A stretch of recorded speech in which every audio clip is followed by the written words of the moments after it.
আকাশ থেকে ঝুলবে বহুতল কল্প বিজ্ঞানকে হার মানাতে চলেছে অ্যানিলিমা টাওয়ার। যে কোনো বড় বহুতলকে আমরা আকাশচুম্বী ভবন বলে থাকি। এবার আর কথায় নয়, সত্যি সত্যি আকাশকে চুম্বন করতে চলেছে একটি বহুতল ভবন।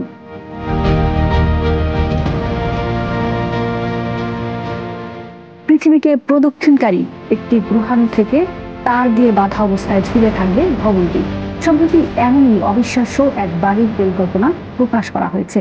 বাড়িটির পরিকল্পনা করা হয়েছে স্পেস লিফটের ধারণার উপর ভিত্তি করে। বহুতলটির নাম দেওয়া হয়েছে অ্যানোরোমা টাওয়ার।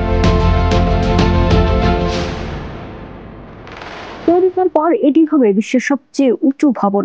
রেস্তোরাঁ, দোকান, অফিস, বাগান, অ্যাপার্টমেন্ট, এমনকি ঈশ্বর উপাসনার জায়গাও থাকবে শত শত তলার এই ভবনটিতে। সেই সঙ্গে এই ভবন থেকে দেখা যাবে পৃথিবীর অভূতপূর্ব দৃশ্য, কারণ এটি প্রতিদিনের উত্তর এবং দক্ষিণ গোলার্ধের মধ্যে প্রদক্ষিণ করবে। এই আশ্চর্য ভবনটির ধারণাগত ছবিগুলোতে দেখা যাচ্ছে বিশাল সাদা ভবনটি মেঘের উপরে অবস্থান করছে।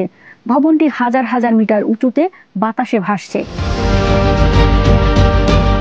পরিকল্পনা অনুযায়ী ভবনটি মাটি থেকে ৩৪০০ মিটার উঁচুতে ঝুলে থাকবে।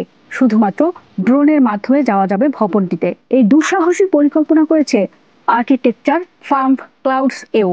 তারা এই ভবনটি দুবাই শহরের আকাশে তৈরির প্রস্তাব দিয়েছে। তাদের পরিকল্পনা হলো একটি গ্রহাণুকে পৃথিবীর কক্ষপথে পাঠিয়ে তা থেকে একটি উচ্চ শক্তির তার ঝুলিয়ে সেই তারের উপর ভবনটি নির্মাণ করা।